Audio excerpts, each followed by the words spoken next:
Ethan Walker, a young adventure content creator, packed his camera and gear late at night, excited for what he thought would be just another exploration video. He drove for hours alone, heading toward Black Hollow Forest, a place most people avoided and feared. At the entrance, a broken warning sign stood quietly, as if it had been ignored for years. As Ethan entered, the sunlight disappeared completely, replaced by a heavy, unnatural darkness. His phone lost signal almost instantly, cutting him off from the outside world. Even the forest felt wrong. No birds, no insects, no natural sound at all. He set up his tent anyway, thinking he was just overreacting to the silence. The night slowly fell, and the forest became even more lifeless and cold. Exhausted, Ethan eventually fell asleep inside his tent, unaware of what was already watching him. Somewhere deep in the forest, something began to move silently between the trees. A strange, soft humming sound slowly started filling the air. It sounded like a woman singing slow, calm, and strangely beautiful.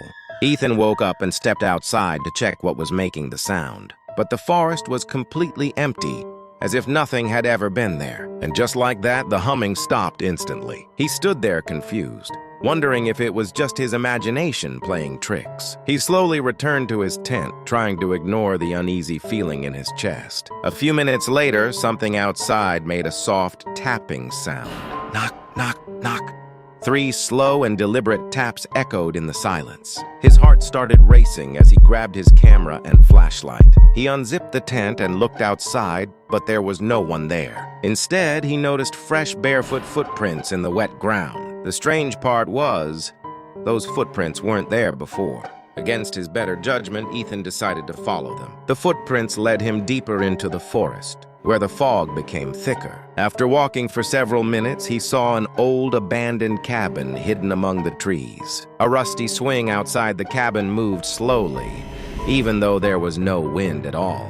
Ethan hesitated for a moment, then slowly walked toward the cabin door. Inside, everything was covered in thick dust, as if no one had been there for decades. Old photographs hung on the walls, but every face in them was violently scratched out. Suddenly, an old radio in the corner turned on by itself, filling the room with static. The sound seemed to come from upstairs, so Ethan slowly climbed the creaking wooden stairs. At the top, he found a small room, and the radio sitting alone in the corner. Then suddenly a voice came through the static, whispering his name. "Ethan," the voice said, "you shouldn't have come here." Behind him, the closet door slowly creaked open on its own. Inside were hundreds of missing person posters, some very old, some recent. One of them showed Ethan's own face, with today's date on it. Terrified, Ethan ran out of the cabin, but the forest felt endless and alive. And as the humming returned around him, he realized, the forest never lets anyone leave.